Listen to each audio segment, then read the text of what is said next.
Good morning, everybody. You'll notice on your tables today, you have a table tent, and there's numerous information on there. On the back of them, you'll see that our lesson today is God creates our world. And our text is from Genesis 1, which covers the creation story.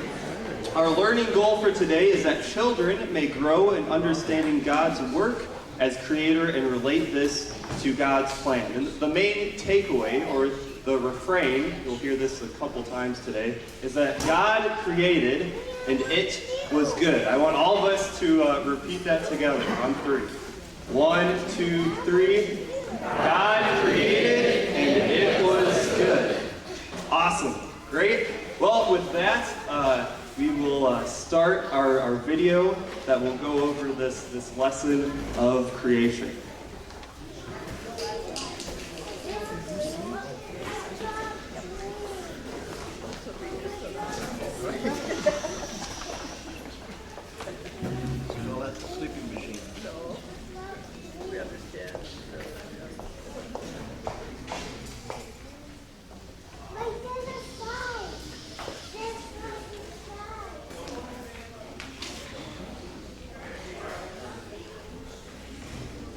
In the beginning. The Bible opens with words that echo through all the great stories of our childhoods. Like the beginning of a fairy tale, they set the scene for a tale of epic adventure and drama, sorrow and loss, of redemption and reconciliation, of grace and justice. A tale of a great prince who comes to rescue his bride from the clutches of a fierce dragon. But unlike the stories we heard as children, this one is true. It's a story that actually happened and continues to unfold. A story that doesn't begin once upon a time, but in the beginning. A story that only God can tell, because however else you describe it, it's a story of hope. And it's a story that can only begin with in the beginning, because the only one who knows the beginning is the one who was there before the beginning. The one who made everything. In the beginning, God created the heavens and the earth. How did this God make the world? Did he take pre-existing material and reshape it?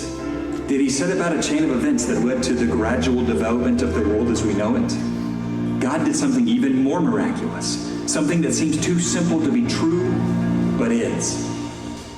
He spoke. Let there be. And with a word, whatever he called into existence was. Everything, from the smallest subatomic particles that make up your body, to the earth under your feet and the air you're breathing, to the sun and the stars that give us light. God created all of it. Over 6 days, creating a rhythm of work and worship, he spoke all things into being, and as each appeared, he declared it good. And in the end, everything was good. All of it was glorious. The world he made radiated his presence because it was his, and he delighted in it because it was exactly the way he wanted it, including the pinnacle of his creation, people, human beings. Let us make man in our image according to our likeness, God said, and he did. A man, formed from the dust of the earth by God's hand.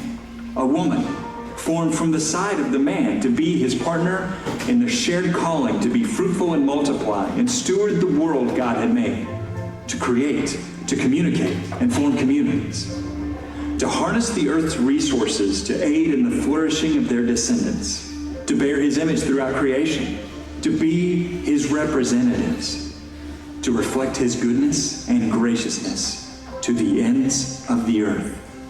And God called these people he had made not just good, but very good. They were glorious. They radiated his presence. They were his. And he delighted in them, and they delighted in him because they were exactly the way he wanted. Together they were a beautiful picture of something even more beautiful.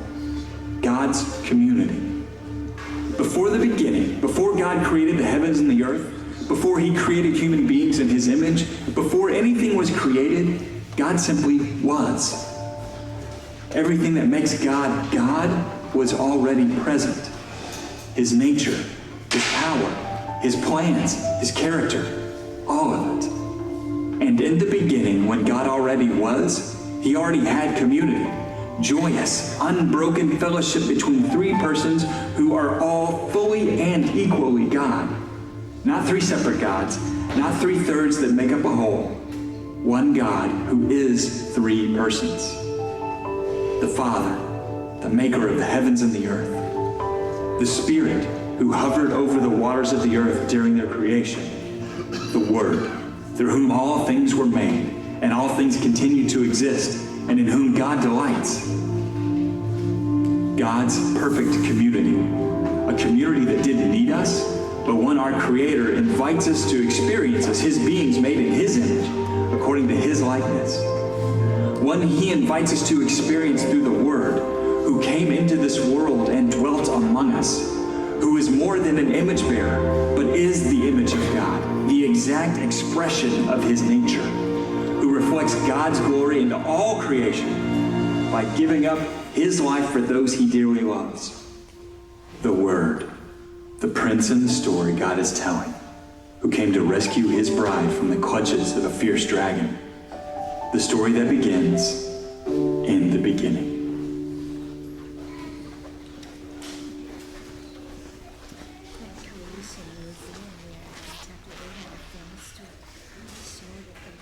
Alrighty, thank you all. This is on, yeah. All right, all kids, are you ready? You guys ready? Done? All right. Line up over here. We're going to go into the sanctuary. We're going to do some singing.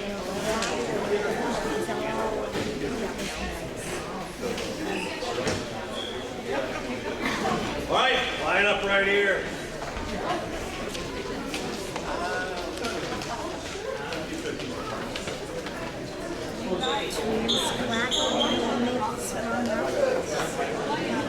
All right. Yeah. You got a little bit of time. Are you guys ready to sing? Are you guys ready to sing? You guys ready to sing? All right. Should we march in there? All right. Let's march. All right. You guys ready? Here we go. All right, so before Pastor Smith gets into the adult Bible study, you should have this pre-assessment in front of you. And it may look suspiciously like a pop quiz, but don't worry, it's totally different. You don't have to get nervous or stressed out about it. The purpose of this is kind of to help us gauge where we're all at on our biblical knowledge. And if you don't know some of the answers to these questions, that's all right, because the wonderful thing is, over this next year, this is all the information that we're going to be covering. So if you don't know it now, that's fine. We'll learn it in the future, and that's part of our growing and our faith, growing in God's Word. So we're going to take about 10 minutes to go through this pre-assessment, answer all the questions to the best of your ability. We have some short answer, some multiple choice. With the short answer questions, if you need more space than what's provided, then your answer is probably a little bit too long. So keep it brief, keep it to the point. You don't have to write a whole essay on it, but just cover it. Oh yeah, and important, this is anonymous, so you do not have to write your name on these. This is completely anonymous. Though what would be helpful in the top right-hand corner, check the box because we've all been confirmed here. Just differentiating a little bit on demographics. So yeah, go ahead. We'll have 10 minutes to get through this, and if you have any questions on or any confusions, feel free to ask me as well. Yeah. Okay. I don't need light. So, as you guys have noticed, Sunday school started again. I do have a sign-up sheet again this year. So, if you're really wanting to help out with Sunday school, we need a couple volunteers per week to just kind of help get the kids transition from upstairs to music, downstairs to craft, and then back upstairs for closing. So, if you're interested, I'm going to pass this around. So, thank you. Thank you.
Oh, no, thank you.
Alrighty, we'll start with the Bible study. If you're still finishing up, that's fine. You can just keep finishing. If you want to create a pile at the end of your tables, Michael will pick it up afterwards, just so that way it's easy for him.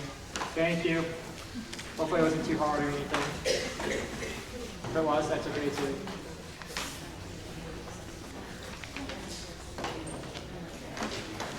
Alrighty, so you should have another handout then. That's the one for the actual Bible study, the Genesis 1 outline. I had a good laugh a couple weeks ago with Pastor Bobby because the two of us read things like completely differently about stuff. Like his Bible study, you know, you've all been in his Bible study, but his notes are like arrows drawn and everything, and I'm doing like bullet point. Like, and you can kind of tell that on the handout, like A, B, indent. The two different ways of thinking. But that's that. Alrighty. So I'm going to read Genesis 1. It'll be a few minutes, but Genesis 1's a good thing to read. So Genesis 1. In the beginning God created the heavens and the earth. The earth was without form and void, and darkness was over the face of the deep, and the Spirit of God was hovering over the face of the waters. And God said, "Let there be light," and there was light. And God saw that the light was good, and God separated the light from the darkness. God called the light day, and the darkness he called night. And there was evening, and there was morning the first day. And God said, "Let there be an expanse in the midst of the waters, and let us separate the waters from the waters." And God made the expanse and separated the waters that were under the expanse from the waters that were above the expanse. And it was so. And God created the expanse heaven, and there was evening and there was morning the second day. And God said, "Let the waters under the heavens be gathered together into one place, and let the dry land appear." And it was so. God called the dry land earth, and the waters that were gathered together he called seas. And God saw that it was good. And God said, "Let the earth sprout vegetation, plants yielding seed, and fruit trees bearing fruit, in which is their seed, each according to its kind on the earth." And it was so. The earth brought forth vegetation, plants yielding seed according to their own kinds, and trees bearing fruit in which their seed, each according to its kind. And God saw that it was good. And there was evening and there was morning the third day. And God said, "Let there be lights in the expanse of the heavens, to separate the day from the night. And let them be for signs and for seasons, and for days and years. And let them be lights in the expanse of the heavens, to give light upon the earth." And it was so. And God made the two great lights, the greater light of the rule of the day, and the lesser light to rule the night, and the stars. And God set them in the expanse of the heavens to give them light on the earth, to rule over the day and over the night, and to separate the light from the darkness. And God saw that it was good. And there was evening and there was morning the fourth day. And God said, "Let the waters swarm as swarms of living creatures, and let birds fly above the earth across the expanse of the heavens." So God created the great sea creatures and every living creature that moves, with which the waters swarm, according to their kinds, and every winged bird according to its kind. And God saw that it was good. And God blessed them, saying, "Be fruitful and multiply, and fill the waters and the seas, and let birds multiply on the earth." And there was evening and there was morning the fifth day. And God said, "Let the earth bring forth living creatures according to their kinds, livestock and creeping things, and beasts of the earth according to their kinds." And it was so. And God made the beasts of the earth according to their kinds, and the livestock according to their kinds, everything that creeps on the ground according to its kind. And God saw that it was good. And God said, "Let us make man in our image, after our likeness, and let them have dominion over the fish of the sea, and over the birds of the heavens, and over the livestock, and over all the earth, and over every creeping thing that creeps on the earth." So God created man in his own image. The image of God he created them, male and female he created them. And God blessed them. And God said to them, "Be fruitful and multiply, and fill the earth and subdue it, and have dominion over the fish of the sea, and over the birds of the heavens, and every living thing that moves on the earth." And God said, "Behold, I have given you every plant yielding seed that is on the face of the earth, and every tree with seed in its fruit. You shall have them for food. And to every beast of the earth, and to every bird of the heavens, and to everything that creeps on the earth, everything that has breath of life, I have given every green plant for food." And it was so. And God saw everything that he had made, and behold, it was very good. And there was evening and there was morning the sixth day. So the first question, how did God create? Right? Speaking. This is pretty basic. Need a marker. There we go.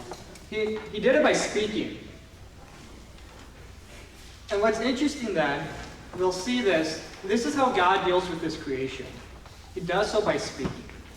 And he does this from the very beginning.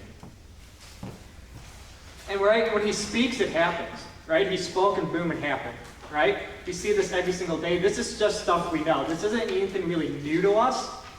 But this is something that's foundational and something we see in Genesis 1 from the very beginning. God speaks and it happens. So the second question is this.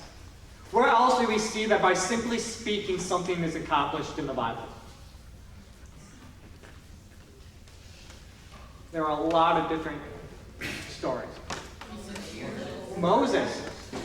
What exactly with Moses? Water out of the rock. Lazarus from the dead. Rock.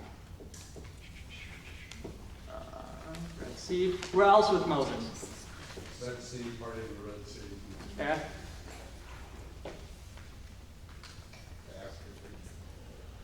That's the big one with Moses. The plagues. Right? God speaks and it happens, right? He's speaking through Moses there, but he speaks and it happens. Yeah. And then I heard Lazarus. On the cross. I don't know if that's right, but that's every. Right with Lazarus, this was really interesting because I brought the story of Lazarus up for Jesus Door to Door a few weeks ago when I was teaching Bible study. And Pastor Ford was there. And he brought up the point, because if you remember the story, Jesus calls Lazarus by name. And he tells him to, rise. He brought up the point that people speculate that if he didn't say called Lazarus by name, then everybody would have rose. And we don't necessarily know if that's true or not because it hasn't happened. But it's just the power behind God's word. The power behind Jesus' words with being specific or not. But On the last day, God will speak in the Lord. right? They were speaking there, right? Yes. Somebody else brought up the cross. Yeah, It's finished. crucifixion day, you became paradise. Yeah, it is finished. You will be today with me in paradise. Those are two great examples of the cross and what he is saying actually holds true. What other examples? Cast out demons. Cast out demons. Absolutely. And we see this all over. And along with that, made the sick well, the blind see, and the deaf hear. Sick, blind, deaf, he healed. Absolutely. That's supposed to be me. Absolutely.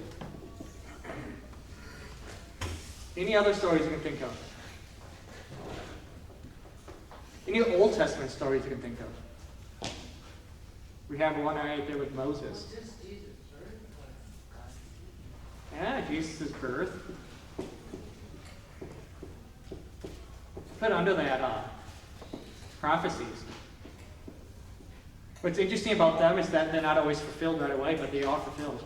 And prophecies is God speaking through his people. Honestly, this is on the same subject, but a little bit different slant. In my other life, I worked for game fishing parks, kind of water trees, and planted fish, and so on. Every time I did that, I said it was good, but it didn't. That's all for a wrench. Why was it good? Well, it brought another day for God's creatures, if nothing else, I guess. But Yeah, we'll get into this. We got into this actually. This really ties in well with confirmation, what we went over on Wednesday. But it was good, right? Because it was working the way it was supposed to be, right? That's how nature was supposed to be working. So that's why it was good. Calm storms.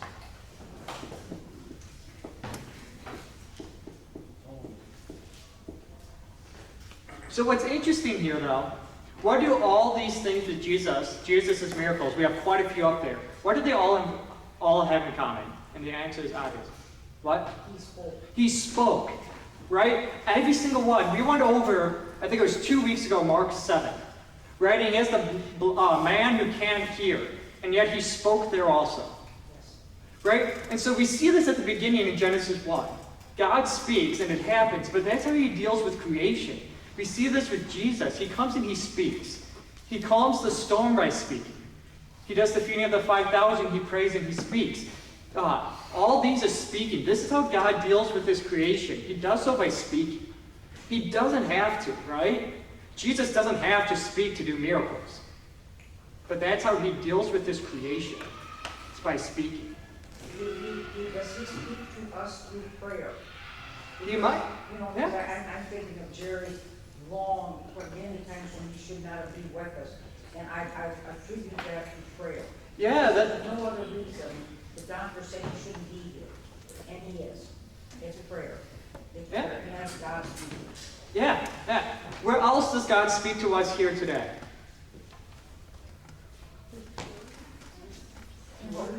His word. Yeah, his word. We have his word. Where else?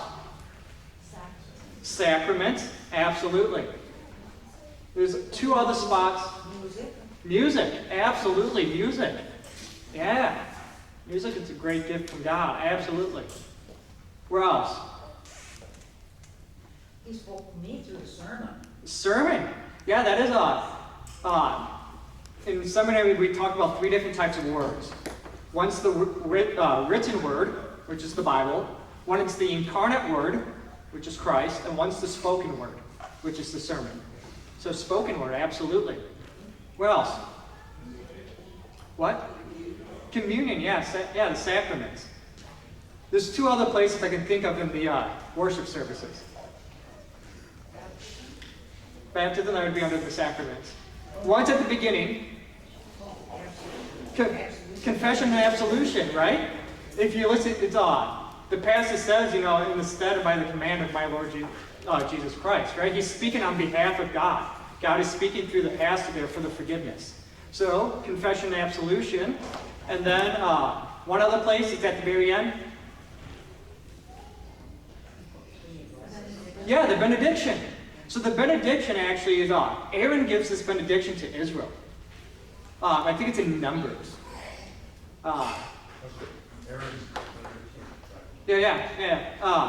And so what we're actually there, that's actually a passage from Scripture. But God is speaking through the pastor there once again, giving his blessing to the people in church. And so, worship services, it's all over where God speaks to us. Right? And that's where he promises to be. He promises to be where his word is, where his sacraments are, and the like. And so that once again, though, what we see at the beginning of creation is God speaks and it happens. And then we see that that's how he continues to deal with this creation, is by speaking. He does so. We see this throughout the Bible, and we see this even now. You can see what God just, you go into it, the gardens and buildings which are well groomed and the flowers are fabulous. Man didn't make them, God made them.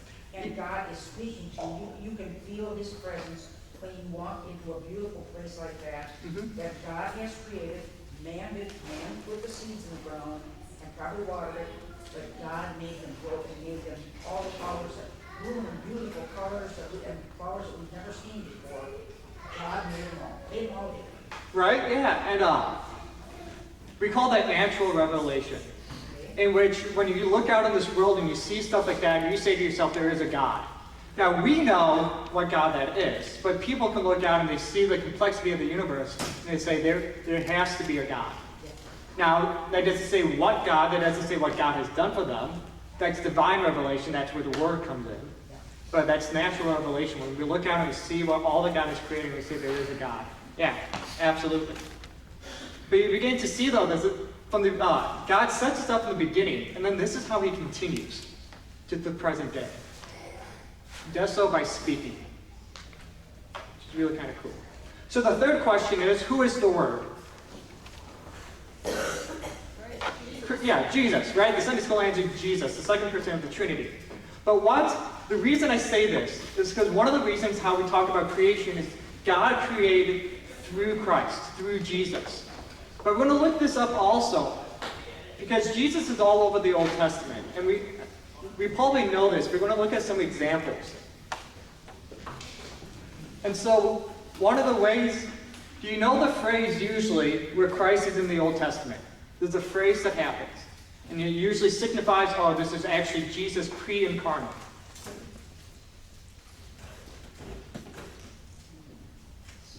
Angel of the Lord. Angel of the Lord.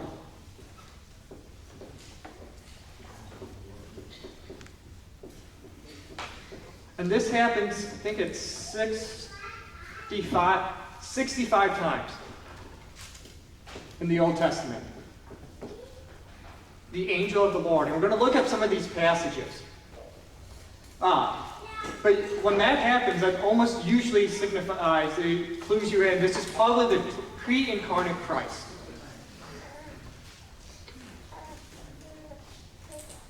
So if somebody wants to look up Genesis 16, 7 through 10.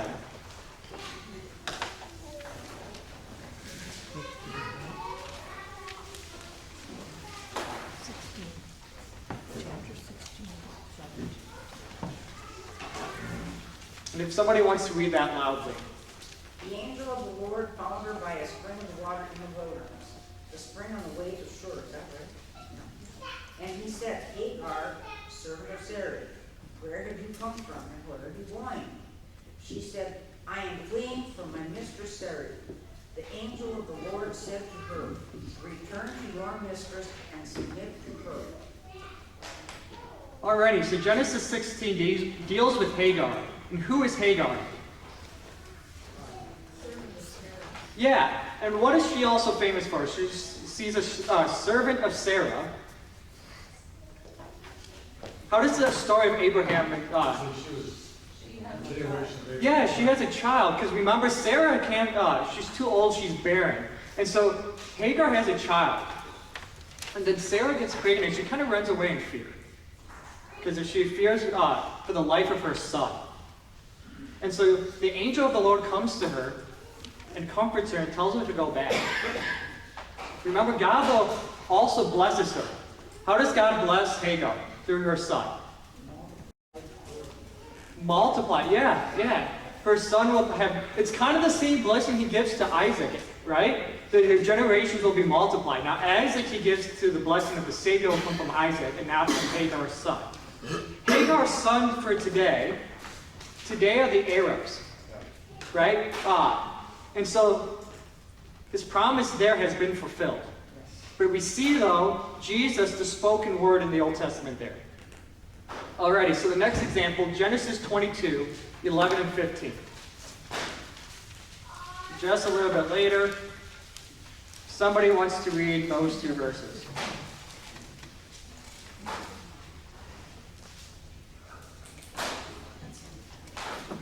But the angel of the Lord called to him from heaven and said, Abraham, Abraham. And he said, Here am I. And then 16. Yep. And the angel of the Lord called to Abraham the second time from heaven and said, I myself I have sworn, declares the Lord, because you have done this and have not withheld your son, your only son. So what's happening there? What's the context? They went to the wilderness for sacrifice, and Abraham, or God told him to sacrifice his son, and he was going to, and then this is what happened. Yeah. And then miraculously, a bolt or something appeared, and he was able to sacrifice him out. Yeah. So this happens, right? He's going to go sacrifice Isaac, his only son. And the angel of the Lord, so Jesus here appears. And Jesus is the one that's actually talking here. Which is really interesting, man, because then if you reread verse 15 and 16, the angel of the Lord called to Abraham a second time from heaven and said, By myself I have sworn, declares the Lord, because you have done this and not withheld your son, your only son. Which is really interesting because, right, what God's going to do and what God has promised is to give up his only son. And Jesus is the one that's speaking there. Alrighty, so the next one. Exodus 3:2. There the angel of the Lord appeared to him in flames of fire from within the bush. Moses saw that though the bush was on fire, it did not burn. Alrighty. So Exodus 3:2 deals with the burning bush. So that whole conversation Moses has then is with Jesus, right? Which then, of course, is with God. But Jesus is the one that's speaking there to Moses. It's the angel of the Lord. Alrighty, so the last one we'll look up, Isaiah 63:9.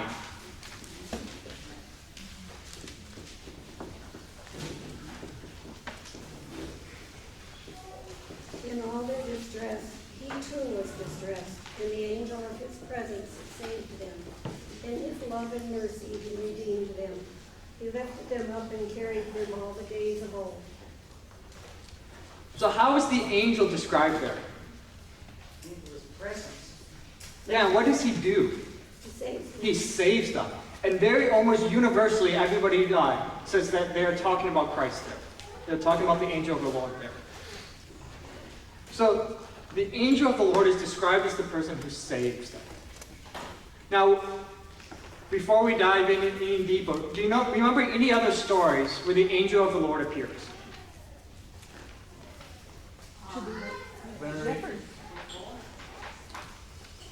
Angels appear there, yeah. But where else in the Old Testament?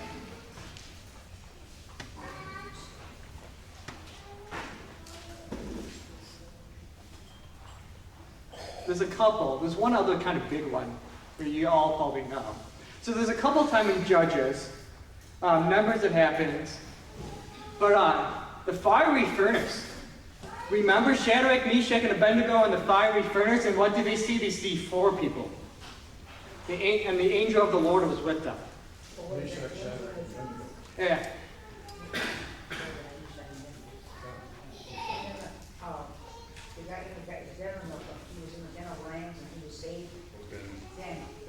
Yeah, Daniel's another one, right? And so my point is this appears, right? The angel of the Lord appears all throughout the Old Testament. And one of the clues then that it is the pre-incarnate Christ is that it doesn't appear in the New Testament. Because Christ is born. You have the physicalness of God himself. My point being, though, is what do these stories have in common? What do all of these deal with? What overarching thing? Saving, which deals with the promise, but saving. God is saving his people. He is dealing with his promises to Isaac and the like.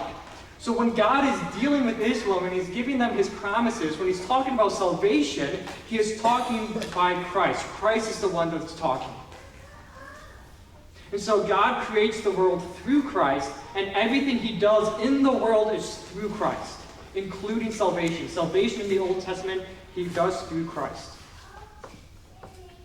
And so that's one way when they say that the Old Testament points to Christ and is about Christ, and the whole Bible is about Christ. It's not just about prophecies. Those obviously are. But it's because Christ himself is throughout the whole Old Testament. He has his fingers and he's part of the salvation narrative in the Old Testament. And so once again, from the beginning of creation, you have God speaking through the Word, through Christ, and that's how he deals with creation, and then how he deals with creation today, still and throughout time, is through Christ, through the spoken Word. Does that all make sense? What this reminds me of is John 14, when Jesus says, no one can know the Father except through me. Right? Which makes sense because he's the physical incarnate of God. But if you know the Old Testament, you begin to see how Christ is present within the Old Testament. It makes even more sense. So when God speaks, he speaks through his Son, even in the Old Testament.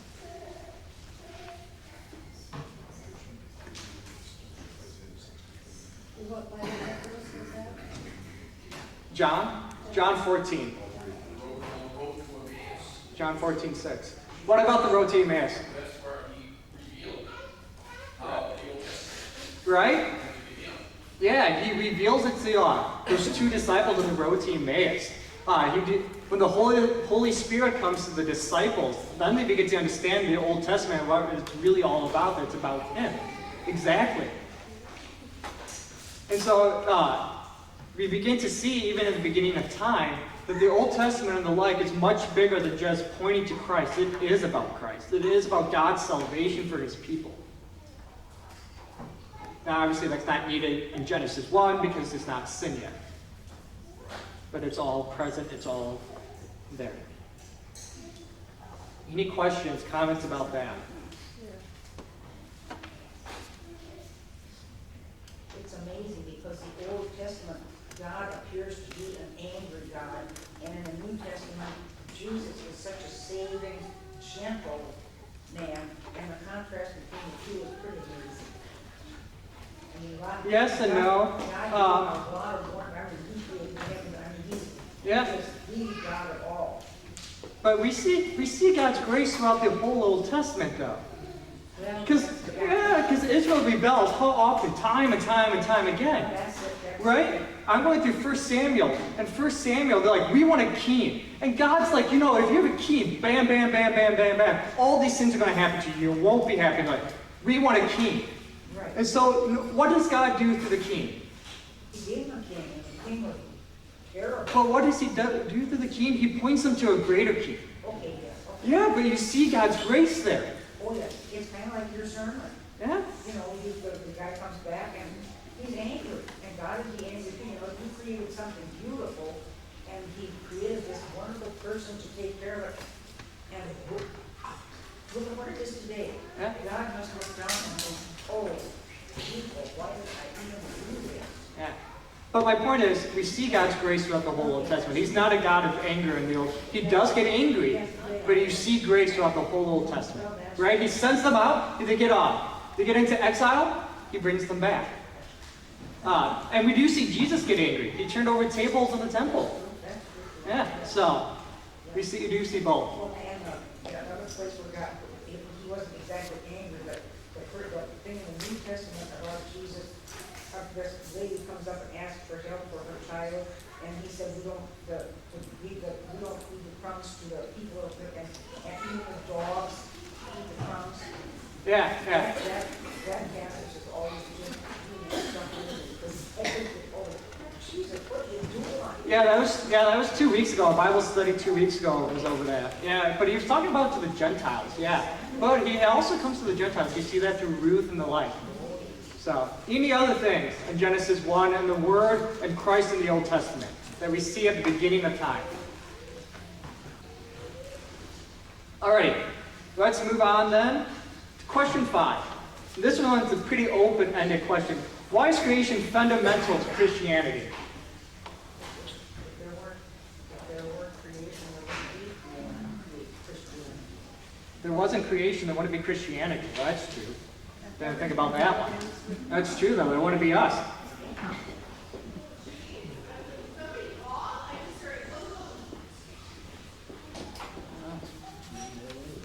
Why else? Why else is the creation story fundamental?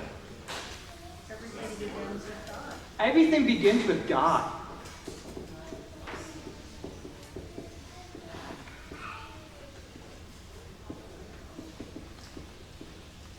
Right? And this is huge, especially in our society for today. That everything begins with God. Right? He spoke and it happened. That's where you have even some Christians today who don't necessarily believe that, and that's a whole different story. But this is fundamental to us. God created everything. Absolutely. Why else?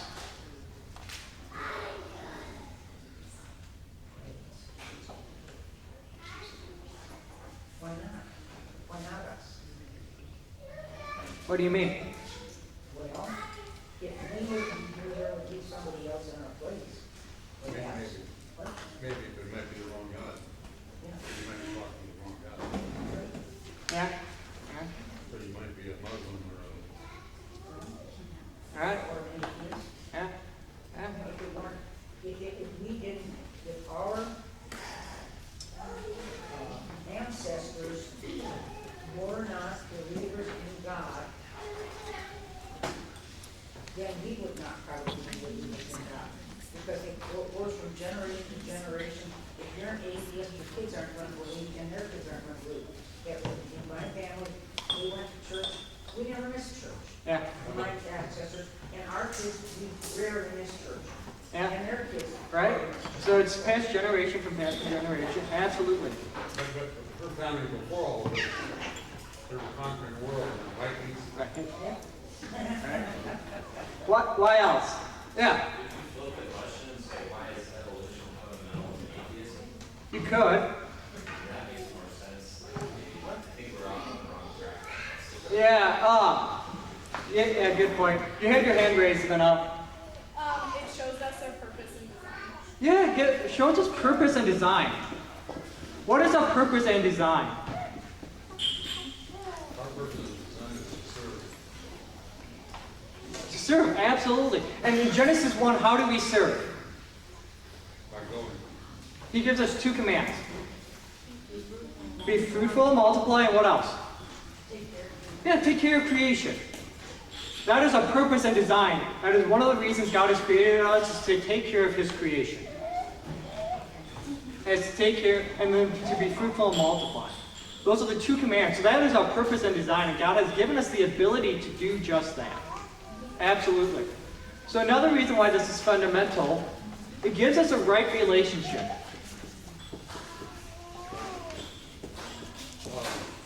Between us and God and each other.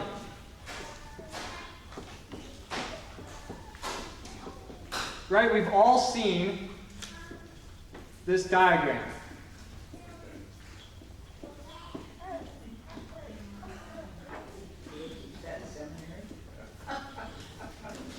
Actually, they do hit this pretty hard, because this isn't a new thing, but it has been lost for several hundred years. Right? So our relationship with God, and if you really want to be fancy with the Latin, it's the coram Dei, before God, before the eyes of God, and then with each other. So the coram mundo, coram Dei, and the coram mundo. But right, because we are creatures. If God created everything, it means we are creatures. So it puts us in a spot. We are not creators. Which, if you actually begin to think about this, makes sense. Because nothing we do, like, if we create something, it's with something that's already here, right? We don't create out of nothing. Even babies are created with stuff, right? When we talk about God's creation, we talk about God creating out of nothing. Ex nihilo is the Latin term. God created out of nothing. Nothing was there and God created. We can't do that. We build a house, we need wood. I just like to point out, Pastor, the difference between Betty's family and my family. Betty's family was a Viking. My family, first period, is one of the Wise. Well, there you go. You say that's now, but it's bad stories about that. But right, it gives us a right relationship, and then it gives us a relationship with each other. What it means to serve each other. But that's founded in creation. If you don't understand creation, you're not going to understand the relationship between us and God and between us and each other. So that starts there. What do we see? Who's the jewel of His creation? The jewel of His creation. In Genesis 1. What? Man. Man is the jewel of His creation, right? Let us create man in our own image. Not animals or anything like that. It is man. Yes. Man is the image, is the jewel of His creation. He sets up everything for men. Mankind. That is what He does. That's why He has all these things for mankind. Which then also is important, because when we get into, what does it mean, who's more important, animals and people in today's society, like, ooh, they're probably equal, and the like. Well, for us in creation, from the founding of time, man is the jewel of His creation, who's then ordered with the purpose and design to take care of the animals in His creation and the like. But we are the jewel of His creation, which is then why God came down to die for us and for creation. But notice it's creation and us. Alrighty, and then how do we see God here? What I mean by this is, so we see here, maybe I'll just give the answer. We're running out of time anyway. When we read here in Genesis 1, we see a lot of things about God. One, we see how God acts, right? He acts through the Word. We've talked about that already. He's a God who creates out of nothing. So he has a God whose word has power. And we've talked about that. But we see a God of love and grace. He has given everything to his people and the need to survive, the need to end the life. So it's a God of love and grace. And this is even more abundant as you continue in Genesis, right? We get to eventually the fall, and he kicks them out, but he kicks them out of the Garden of Eden. And we'll talk about this in 2 weeks, because he's a God of love, actually, and a God of grace. But we see this throughout creation, and you pointed out to this as you see flowers and the like. Notice how he provides for the animals through everything they needed, through the rain and everything else. He's a God of love and grace. So we see that in Genesis 1. He's a God of order. He creates everything with a specific purpose, right? Imagine if you created man right away. Well, that would have been devastating, right? We want to have anything like the heaven to the earth. He separates the water. Then he brings the plants and the seeds, and then the animals who would have the plants and the seeds, and then man. And the like. He's a God of order. He doesn't just do stuff willy-nilly. He does stuff for a reason. So he's a God of order. And then the last one also that I can think of is he's a God that acts. He's a God that does stuff. And we know this, right? We know the biblical story. We see God, we see Jesus acting all the time in various ways. But he's not a God that sits back and does nothing. He's a God that acts. And we see this in Genesis 1 by creating all things. What? Not only in Genesis, but now. Yeah, now, right? He's a God who continues to act even in the present day. But you begin to see, though, how we see this all from Genesis 1, and this sets up how we view God, how we view our relationship with God, how we view our relationship with each other, and then this continues throughout time. The Old Testament, the New Testament, and today. But this all starts in Genesis 1. If you have Genesis 1 wrong, you will get everything else wrong. Any questions about that? Alrighty, we only have a few minutes. Number 6 we kind of talked about already, what we're called to do on this earth. And that's to be fruitful and multiply and to take care of his creation. Right? So this then, there's a lot of farmers here, how we farm the land. How we do that. Are we doing that to take care of the land and the like? Now probably the chances are yes, because farmers want the land to be bountiful. So they're doing this. But that, how we take care of animals and the like. Because they're all part of God's creation. How we take them, not only in our individual thing, but how we take care of the world around us. This is all part of Genesis 1, and what it means and why we are placed here on this earth is to serve God by serving his creation, by serving one another. Which leads to the last question I have, which you guys can think about at home then, is how are we supposed to use our talents and abilities to serve each other?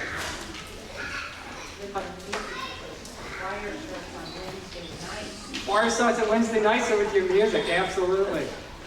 So that's a question you can ponder and think about at home. At 6:45. Alrighty, so the question, you guys all should have questions at the table tents. So if you'd like to talk about those questions with each other at your table and the like, most of them we probably have answered already.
One more minute.